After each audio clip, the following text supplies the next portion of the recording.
Bunat ini adalah seorang ibu rumah tangga yang sering membagikan tipsnya. Saya ini emang suka bercerita. Setiap perjalanan hidup seseorang tuh pasti punya value. Ibu-ibu semua itu ibu-ibu yang hebat. Yakinilah itu. Pada 1 tahun pertama ini masa dimana anak hidupnya tuh cuma untuk kita gitu. Halo, selamat malam Tribuners. Kali ini Mufti Fauzia ada di On Cam Every Night. Dan di malam hari ini kita akan belajar bersama bagaimana sih caranya jadi orang tua yang baik gitu ya. Jadi orang tua yang bisa mengurus anak dengan cara yang baik dan tepat. Karena kali ini kita akan berdiskusi bersama dengan ibu rumah tangga, tapi ibu rumah tangganya nggak biasa gitu Tribuners.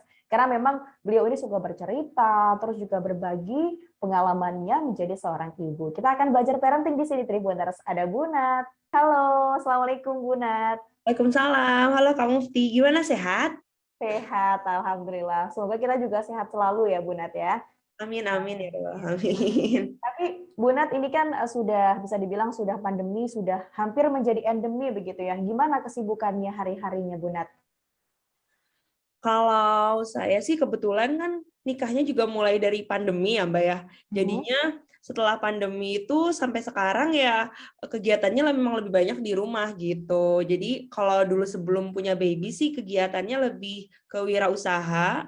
Kalau sekarang semenjak punya baby wirausahanya di exchange gitu Mbak, yang asalnya produksi makanan sekarang di hold dulu, sekarang jadinya lebih ke ini aja, ke apa, buka toko buku kecil-kecilan dulu gitu. Oke, jadi bisa dibilang ini sekarang Bunat adalah seorang ibu rumah tangga yang punya anak dan juga suami pastinya gitu ya. Dan pastinya ini punya kegiatan lain. Tapi Tribuners seperti yang sudah Mufti singgung di depan tadi gitu ya, bahwa Bunat ini bukan sekedar ibu biasa gitu. Kenapa bukan ibu biasa gitu ya? Karena memang Bunat ini dari informasi yang Mufti terima ini katanya Bunat adalah seorang ibu rumah tangga yang punya sesuatu gitu ya dan sering membagikan tipsnya tentang parenting karena memang seorang ibu gitu. Gimana Bunat ini awalnya ingin berbagi kisah Bunat dan dalam merawat anak, terutama ini bagaimana kisahnya? Gini sih Kak Mufti, jadi sebelumnya memang sejak kuliah ini kan saya ini emang suka bercerita gitu. Bedanya kalau dulu kuliah tuh bisa dibilang saya pendongeng. Nah kebetulan semenjak pandemi gitu dan saya nikah terus kebetulan ada baby. Nah itu bisa dibilang kayak mendongengnya itu jadi cukup vakum gitu. Nah di situ saya jadi cari media lain juga nih untuk bercerita gitu. Ditambah saya sering lihat nih Mbak, influencer-influencer itu bercerita yang mana ternyata ceritanya itu tuh punya manfaat untuk saya. Nah, di situ saya mikir, kenapa enggak saya juga bercerita yang mana emang itu kisah hidup saya gitu. Karena saya percaya setiap perjalanan hidup seseorang tuh pasti punya value gitu. Kalau emang pingin cerita ya udah cerita aja gitu. Dan ternyata ya alhamdulillah kadang tuh yang menurut kita itu hal biasa, itu menurut orang lain tuh ternyata oh makasih ya informasinya saya butuh gitu. Ternyata itu dibutuhin gitu sama orang lain gitu sih, Mbak. Oke, tadi kan memang awalnya suka bercerita. Nah, setelah punya anak, ini hal apa aja yang diceritain, Bunat? Kalau ke anak sih tentunya ya lebih banyak ceritanya tentang apa yang kita rasain gitu, biar kita punya bonding emosi juga sama anak gitu. Jadi anak juga perlu kok tahu kalau emang kebetulan pada saat itu kita sedih, kita kesel gitu. Anak juga perlu tahu nggak cuma nih happy-happy-nya aja gitu. Terus juga ya tentunya nyeritain lewat buku cerita gitu, karena lewat buku cerita juga bisa nambah kemampuan verbalnya anak gitu sih Mbak. Oke, luar biasa. Tapi kamu tadi kan ngomong gitu, Bunat. Kalau misalkan memang ingin bercerita karena awalnya memang terinspirasi begitu, siapa yang menginspirasi Bunat? Sebenarnya banyak sih ya Mbak ya influencer yang menginspirasi gitu. Jadi kalau saya sih nggak bisa nyebutin satu persatu karena misalnya dalam bidang A saya terinspirasi dari siapa, dalam bidang B saya terinspirasi dengan siapa kayak gitu. Cuman kalau yang menginspirasi saya untuk benar-benar berbagi tuh ya ada namanya Kak Tria gitu, Triana Rahmawati. Nah, beliau tuh bisa dibilang dulunya ibu asrama saya waktu saya masih kuliah gitu, yang ngasih saya juga beasiswa. Nah, itu beliau sosiopreneur yang mana beliau tuh suka apa ya nge-share hasanah-hasanah dalam hidupnya gitu, dan ternyata itu juga punya manfaat nih buat orang lain kayak gitu sih. Oke, setelah sekarang punya baby, terus juga punya suami, ini Bunat ya. Apa yang Bunat ceritakan dalam konten-konten, terus juga dalam beberapa hal yang Bunat ceritakan ini apa aja, Bunat? Kalau saya sih lebih ke daily activities ya Mbak ya, karena karena ya dalam daily activity-nya kadang saya masak, kadang saya juga ngurus anak, misalnya kadang juga ada problem apa dalam keluarga ya di situ saya share gitu. Terutama di sini karena saya kebetulan punya anak, ya saya share apa yang kebetulan nih saya lakukan untuk anak saya, yang mana siapa tahu itu juga bermanfaat untuk ibu-ibu muda lainnya atau calon ibu lainnya gitu. Oke, jadi memang hal kali ini nih ya, Tribuners channel ini dan juga di konten ini paling cocok banget dilihat oleh ibu-ibu. Tapi bukan hanya ibu-ibu aja Tribuners ya, bapak-bapak ini juga harus diperhatikan gitu ya. Kalau misalkan ngomongin tentang anak, orang tua begitu Bu Nat ya, pasti yang paling ada di benak manusia, apalagi mufti gini ya. Ini kan parenting gitu ya. Gimana sih sebenarnya konsep dari parenting sendiri? Sebenarnya parenting sendiri kan artinya tuh ini ya Mbak, pola asuh gitu.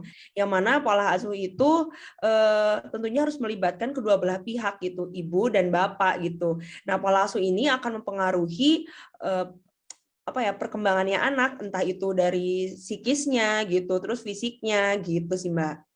Oke, jadi memang ini adalah suatu hal atau bisa dibilang belajarnya orang tua setelah kuliah gitu ya. Nah, sekarang punya baby gitu ya.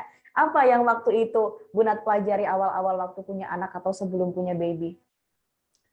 Kalau saya sih Mbak lebih banyak belajar yang untuk awalnya itu lebih ke stimulusnya ya Mbak ya.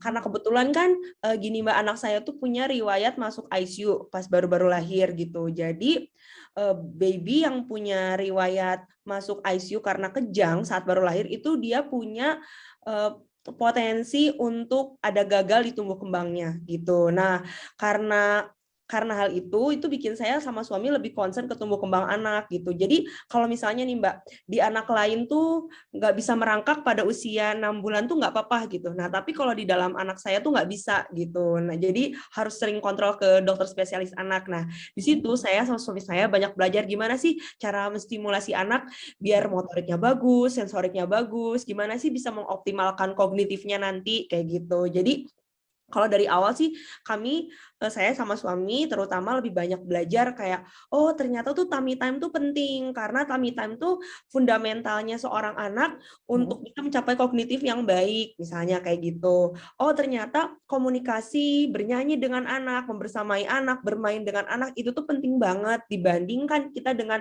menyetelkan musik, kayak gitu, menyetelkan suara dari mainan-mainan, kayak gitu sih Mbak. Jadi lebih banyak ke parentingnya untuk anak sama stimulasi tumbuh kembangnya sih Mbak. Luar biasa, sangat menginformasi Mufti, apalagi ini kan Mufti juga belum punya baby nih. Ini memang sangat menginformasi. Tapi banyak juga yang mungkin jadi pertanyaan banyak masyarakat Indonesia, Bu Nat. Ini terkait dengan apa sih sebenarnya pentingnya dari peran seorang ayah dalam parenting ini?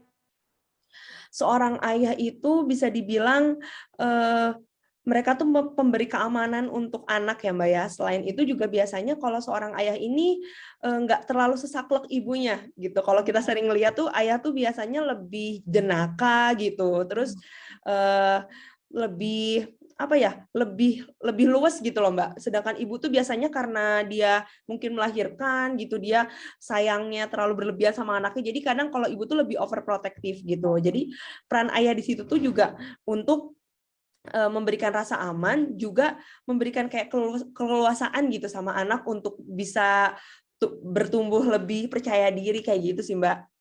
Oke, ini juga mungkin banyak juga muncul di benak masyarakat Indonesia gitu, Bu Nat. Terkait dengan lelaki ini memang tugas pokoknya adalah mencari nafkah, begitu bisa dibilang ya. Dan memang bekerja dan sebagainya, dan wanita memang mengurus anak, masak, pokoknya rumah tangga gitu. Apakah parenting ini juga parenting ini menjadi salah satu yang wajib untuk wanita, dan apakah ini juga wajib juga bagi pria? Iya lah Mbak, tentunya wajib juga untuk pria, karena kan kayak yang saya tadi udah bilang sebelumnya, parenting ini sebenarnya melibatkan dua belah pihak, yaitu kerjasama antara ibu dan ayah. Di Indonesia tuh kayaknya kemarin-kemarin lagi hits itu loh Mbak, fenomena fatherless itu loh Mbak. Di mana Indonesia itu ternyata kekurangan peran ayah gitu. Yang mana karena jadi kayak misalnya nih Mbak, ada webinar-webinar yang berhubungan dengan parenting, pasti ibunya yang ikut. Kalau dibagi rapot atau apa pasti ibunya yang ikut gitu. Di mana ayahnya gitu? Karena ternyata pas diselidik-selidik lebih dalam lagi, ini nih dari budaya kita sendiri itu emang udah nge-labeling kalau misalnya tugas ayah itu tuh ya kerja gitu. Padahal tuh peran ibu sama ayah tuh harus benar-benar seimbang gitu. Kalau misalnya dia nggak dapat peran ayahnya, biasanya anaknya itu lebih kaku kayak gitu. Gitu sih Mbak. Terus juga beberapa penelitian ternyata ngebuktiin juga kalau misalnya parenting yang nggak ada ayahnya atau bisa dibilang fatherless itu tuh biasanya anaknya bisa jadi kena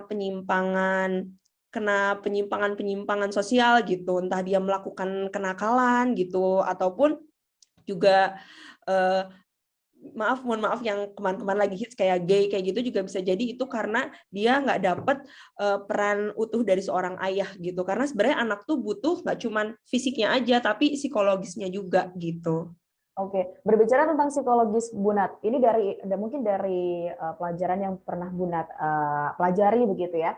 Kan memang banyak sekarang nih wanita-wanita karir nih kan, seperti seperti ya bisa dibilang saya begitu ya. Ini kan memang ya bekerja, ya mengurus anak, mengurus suami rumah begitu. Dengan cara para wanita ini bisa dibilang membayar mbak-mbak gitu ya untuk menjaga, apakah ini juga nanti akan mempengaruhi psikologis anak? Kalau kalau bisa dibilang mempengaruhi atau enggak, karena sebenarnya saya bukan pakar psikologis gitu, saya nggak berani langsung ngejudge gitu loh Mbak, mempengaruhi atau enggak gitu. Tapi kalau misalnya menurut opini saya, sedikit atau enggaknya pasti mempengaruhi Mbak gitu. Apalagi kalau sekarang tuh kayaknya memang banyak juga ya Mbak ya working mom gitu. Yang penting kalau menurut saya sih yang penting seorang ibu itu juga tetap ada gitu, tetap ada untuk anaknya, memberikan rasa aman, memberikan kasih sayang gitu, walaupun dia pada saat jam kerja nggak bisa ada untuk anaknya, ya at least dia tetap keep in contact gitu sama anaknya gitu. Tapi kalau saya pribadi, saya tetap memilih untuk membersamai anak saya langsung, apalagi sekarang tuh saya baru aja nih Mbak berseliweran nih di explore saya baru aja nemuin ternyata mbak-mbaknya itu melakukan kekerasan sama anaknya gitu, sama babynya gitu. Itu kan yang kadang di luar kontrol kita ya Mbak ya sebagai orang tua gitu. Jadi kalau saya sih lebih percaya ya udahlah, walaupun capek ataupun apa itu kan pasti ya, tapi memang ya udah semua itu pasti worth itu pay gitu. Jadi pasti terbayar kok gitu. Oke, tadi juga nyinggung tentang capek nih Bu Nat ya. Mungkin bisa dibilang semua ibu-ibu di dunia lah bisa dibilang ya, itu pasti capek dong mengurus anak. Tapi apa sih yang membuat Bu Nat ini bersemangat begitu dan rasa capeknya tuh jadi hilang gitu? Apa yang membuat Bu Nat semangat? Yang membuat saya semangat ya anak saya Mbak. Pasti Karena ya. iya, karena setiap lihat mukanya tuh saya suka ingat gitu, oh kadang mungkin kita ngerasa dunia kita udah mulai kayak diambil gitu sepenuhnya sama anak gitu, tapi tanpa kita sadari ya anak itu sebenarnya dunianya cuma punya kita gitu, makanya dia bergantung sama kita gitu, dan kasarnya masa depan dia juga ada di kita. Kalau kita nyerah capek cuman masih baru segini doang ya nanti masa depan dia kayak gimana gitu, karena kehadiran dia juga tanpa disadari sebenarnya itu atas keinginan kita, bukan atas kehendak dia sendiri kayak gitu. Oke, tapi kayak Mufti nih kan belum punya baby nih ya, mungkin juga dari Tribuners yang belum punya baby, boleh dong difahamkan gitu Bu Nat, apa yang sebenarnya dibutuhkan baby gitu ya di masa kembangnya? Kalau untuk masa kembangnya baby sih yang saya tahu dari Pyramid of Learning itu yang pertama itu harus dioptimalkan di bagian central nervous system-nya nih Mbak, atau bagian otaknya. Nah, di bagian otaknya ini gimana sih cara ngoptimalinnya, itu dengan berbagai stimulasi kayak misalnya tummy time gitu. Kita juga perlu tahu nih Mbak, kalau misalnya baby itu apa sih yang dibutuhin. Jadi dalam kehidupan manusia itu fase yang pasti dilakukan oleh seorang bayi atau seorang anak itu yang pertama pas lahir kan dia belum berdaya nih Mbak. Setelah itu dia bisa tengkurap, merangkak.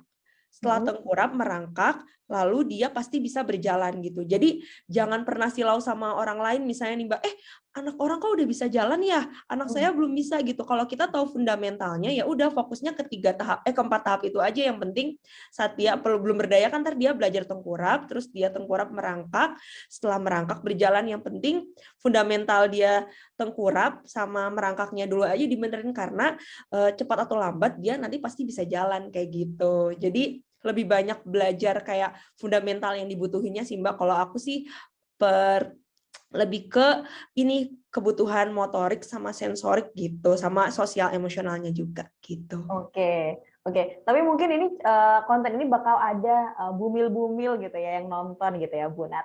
Apa sih sebenarnya apa ya bisa dibilang pesan dari Bu Nat sendiri untuk para bumil-bumil sekarang nih yang mau punya baby nih, gimana? Bisa ada yang diungkapkan nggak nih Bu Nat? Kalau dari saya pribadi tentunya ini ya Mbak banyak karena sekarang kan media tuh udah nyediain banyak informasi nih. Jadi tugas kita nih yang cari informasi itu. Jadi banyak-banyak belajar gitu. Karena sejak dalam kandungan sampai nanti melahirkan terus punya anak itu tuh sebagai orang tua tuh memang kayak kita belajar nggak ada ujungnya gitu. Pas hamil kita harus belajar gitu gimana cara mau optimalkan perkembangan janin, entah itu dari gizi, terus juga stimulasi kayak mendengar suara kita, diajak cerita kayak gitu, dilibatkan gitu, dan juga nanti pas proses melahirkan gitu harus banyak belajar juga. Kalau emang misalnya nih mau melahirkannya sesar ya disiapkan mentalnya kayak gitu, terus apa aja yang dibutuhin gitu. Kalau misalnya emang mau lahirannya normal disiapkan juga, oh berarti harus olahraga, harus ikut yoga kayak gitu-gitu.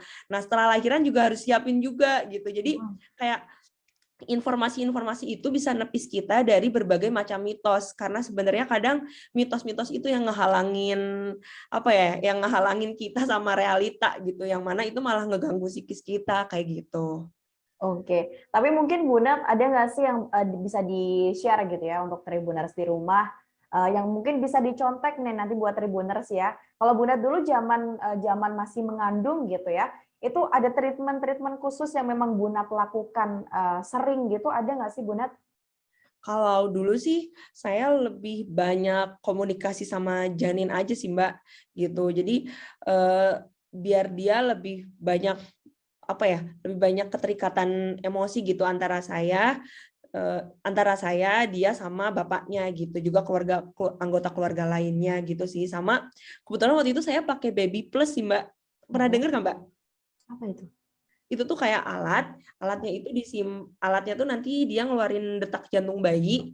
Nah itu tuh nanti kayak dipasang kayak jadi belt gitu, kayak nanti dipasang. Pijat gitu ya? Iya, nanti ada suara detak jantung bayinya gitu. Nah, nanti setiap bayinya makin usia janinnya makin besar gitu, nanti detak jantungnya makin cepat gitu. Nah, itu tuh bisa bikin, katanya sih diklaim bisa bikin bayinya lebih less tantrum gitu. Terus juga lebih pintar menyusui kayak gitu-gitu, dan alhamdulillah sih menurut saya itu work gitu untuk anak saya. Oke, luar Gitu. biasa. Tapi Bu Nat ini yang juga saya pertanyakan gitu ya, mungkin Tribuners juga bertanya-tanya tentang mengasuh anak begitu ya. Sebenarnya apa sih yang dibutuhkan anak terutama ini ketika memang masa tumbuh kembang jadi sedang naik-naiknya begitu. Apa yang dibutuhkan sebenarnya orang tua kah atau memang dari cara perilaku atau mungkin dengan cara membaca, mengajak ngobrol yang paling dibutuhkan sebenarnya apa Bu Nat? Yang paling dibutuhkan ya sebenarnya ya kehadiran kita sebagai orang tua, karena sebenarnya dia tuh teman mainnya atau apa-apanya itu semuanya sebenarnya kuncinya di orang tua gitu. Jadi dia tuh nggak butuh gadget, dia juga nggak butuh tuh mainan yang ada suara-suaranya. Sebenarnya dia juga nggak butuh tuh suara yang kita setelkan dari handphone gitu. Dia tuh nggak butuh. Yang dia butuh tuh ya suara nyanyian dari ibunya, komunikasi dari orang tuanya gitu, interaksi dari ibu bapaknya, diajak main sama kedua orang tuanya kayak gitu sih Mbak. Jadi kalau untuk usia-usia awal yang paling dibutuhin ya orang tuanya gitu. Di situ orang tuanya harus hadir, yang ngawasin, yang ngedampingin, ya ajak main kayak gitu. Baik, karena memang banyak nih anak-anak zaman sekarang, apalagi memang dari kecil itu memang lebih dibawa untuk melihat gadget dan sebagainya, memang ketergantungan begitu. Dan Bunat Ya. sendiri, gimana caranya biar anak nggak ketergantungan kalau Bunat sendiri? Kebetulan nih Mbak, kalau saya memang sama suami dari anak saya lahir emang udah sepakat buat ngasih puasa gadget gitu. Jadi dia bener-bener nggak dikasih gadget sama sekali. Kecuali dia emang harus video call sama eyangnya gitu. Karena kan kebetulan saya ini dari Bandung nih Mbak. Nah jadi kalau misalnya nanti anak saya nggak ketemu sama eyangnya, terus juga nggak video call, nanti otomatis anak saya nggak bakal tahu nenek kakeknya dong gitu. Nah jadi hanya sebatas video call aja gitu. Dan saya lebih banyak kenalin anak saya sama buku-buku gitu. Waktu itu sih saya nyobain ini ya Mbak, kayak penelitian kecil-kecilan sama suami saya. Saat anak saya dikasih YouTube gitu, cuman sebentar aja diliatin, anak saya tuh bener-bener diem. Dia memang nggak nangis, tapi anak saya bener-bener diem. dia bener-bener nggak gerak, nggak apa, dia cuma stagnan, diem gini doang. Tapi saat saya ngasih buku, anak saya tuh ada interaksi ya, kakinya gerak, terus dia mau ngeraih bukunya, kayak gitu, matanya itu juga kayak retinanya kayak pupilnya kayak kebuka gitu loh Mbak, kayak nunjukin kalau dia excited sama itu gitu. Nah di situ saya belajar, oh ternyata memang gadget ini karena dia ada video, ada suaranya juga, itu tuh bikin anak tuh jadi kekunci gitu loh Mbak.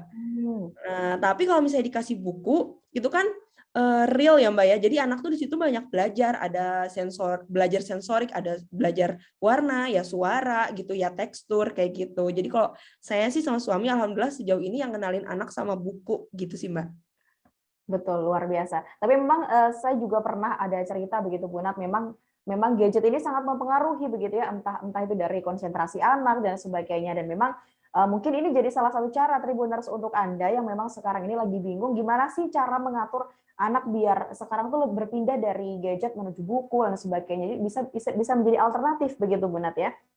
Oke, tapi dari tadi kita nih ngomongin tentang babynya Bunat nih, ya kan? Tapi siapa sih sebenarnya namanya, terus umurnya?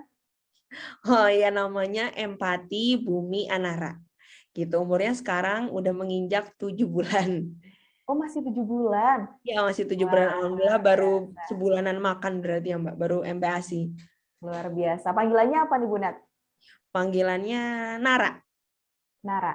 Iya. Cowok ya berarti ya? Cowok, kan namanya Cowok. Empati. Iya, namanya Empati Oke. Bumi Anara. Nara gitu ya, Nara. Dan memang sekarang ini Bunat ini memang salah satu membuat konten seperti ini Tribuners itu karena memang pertama punya baby gitu ya, dan juga kegemarannya bercerita. Nah, ngomongin tentang kegemarannya bercerita dan tadi menyinggung sedikit tentang buku-bukuan gitu ya Bunat ya. Ini katanya Bunat juga punya buku. Ini gimana sih kepikiran bikin buku dan tentang apa isinya buku itu Bunat? Kalau buku, aku nggak tahu ya Mbak dapat informasinya dari mana, karena sebenarnya buku itu tuh waktu itu diterbitin waktu aku masih join sama komunitasku gitu, komunitas dongeng. Jadi pada saat itu kami kolaborasi sama anak-anak Institut Seni Surakarta. Nah, di situ kami yang bikin alur ceritanya gitu, dan mereka yang bikin ilustrasinya kayak gitu. Terus ya udah kami bikin buku cerita anak gitu sih Mbak. Itu baru buku itu aja sih, dan itu tuh sebenarnya nggak terlalu disebar luas gitu. Jadi saya agak kaget nih kok Mbak tahu gitu. Saya iniin buku karena itu belum kayak yang dipublish ke halayak gitu. Emang cuman masih konsumsi pribadi aja. Oke, jadi memang kamu membuat buku ini memang pertama dari komunitas. Apakah ini juga apakah kamu ini juga seorang pecinta anak sampai akhirnya kamu ini membuat buku itu atau seperti apa, Bu Nat? Iya, kebetulan emang kalau dunia anak-anak emang saya suka, karena emang dari saya kecil tuh saya juga udah bikin kayak les-lesan gambar gitu. Nah, kalau berhubungan dengan pembuatan buku ini ya kayak saya tadi ceritain tadi, kebetulan ini memang proyek kolaborasi antara anak-anak mahasiswa dari Institut Seni Surakarta sama komunitas dongeng yang saya bikin dulu, itu komunitas dongeng keliling project ini gitu sih Mbak. Oke, luar biasa. Tapi setelah ini nih, Bu Nat, setelah memang sekarang punya baby, punya suami lebih fokus untuk baby gitu ya. Ini ada proyek nggak sih Bu Nat dari Bu Nat sendiri untuk bisa bercerita begitu ya, dan juga bisa membagikan kisah-kisah Bu Nat sendiri?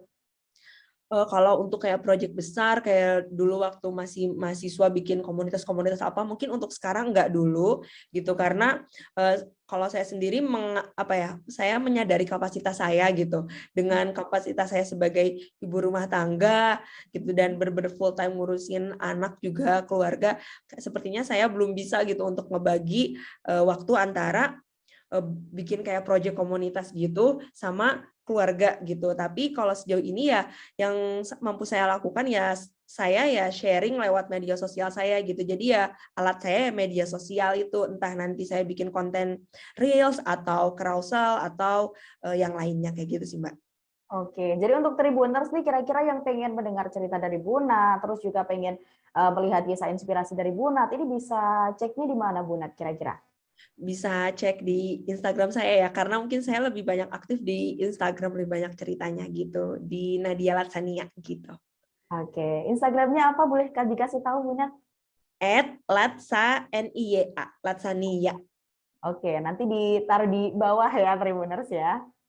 Oke, tapi pesan dan tips Bunat nih terakhir nih untuk secara general gitu ya untuk ibu-ibu di luaran sana ini seperti apa Bunat? Pesan saya untuk ibu-ibu di luar sana, saya mau bilang kalau ibu-ibu semua itu ibu-ibu yang hebat gitu. Apapun alasannya, apapun yang ibu pilih, entah itu ibu menjadi working mom atau ibu menjadi full time mom, ibu tetap orang tua yang hebat gitu. Dan yakinilah itu. Terus juga jangan lupa tetap optimalkan tumbuh kembang anak karena dalam 1 tahun pertama ini benar-benar golden age dan nggak bakal bisa terulang gitu. Sekali itu nggak stimulasi ya kedepannya itu akan susah kayak gitu. Jadi terus banyak belajar gitu, banyak kasih sentuhan, kasih juga perhatian untuk anak gitu karena pada 1 tahun pertama ini masa di mana anak tuh benar-benar hidupnya tuh cuman untuk kita gitu karena emang dia cuma punya dunianya kita gitu karena nanti pas saat anak itu gede juga dia akan main dengan teman-temannya gitu jadi jangan lupa dampingin mereka bersama mereka juga awasi mereka kayak gitu. Luar biasa. Terima kasih Buna atas informasi dan pastinya ini informasinya sangat informatif ya. Mufti juga sangat teredukasi dengan informasi-informasi dari Bunat. Dan ini juga bisa menjadi salah satu inspirasi juga untuk Tribuners yang mungkin sekarang sedang mengandung atau mungkin akan segera menikah dan pastinya nanti akan punya momongan begitu ya. Ini bisa menjadi salah satu cara menghindarkan mungkin anak-anak atau baby-baby gitu ya dari gadget menuju ke buku atau mungkin bisa saling bercerita gitu. Luar biasa. Terima kasih Bunat atas informasi dari Bunat dan juga udah sharing di sini ya. Sama, makasih Kak Mufti. Oke, terima kasih. Semoga kita bisa bertemu lagi dan sehat-sehat untuk keluarga semuanya. Nah, Tribuners itu tadi ya kisah dari narasumber kita yang pastinya penuh dengan cara bagaimana sih mengurus anak, terus juga bercerita banyak Tribuners. Nah, untuk tahu siapa sih kira-kira narasumber lainnya akan ngobrol di On Cam Every Night buat Anda, pantengin terus On Cam Every Night setiap malam dan pastinya hanya di sini Tribuners bisa menemukan narasumber-narasumber menarik. Kali ini Mufti pamit, terima kasih dan sampai jumpa. Terima kasih sudah nonton. Jangan lupa like, subscribe, dan share ya.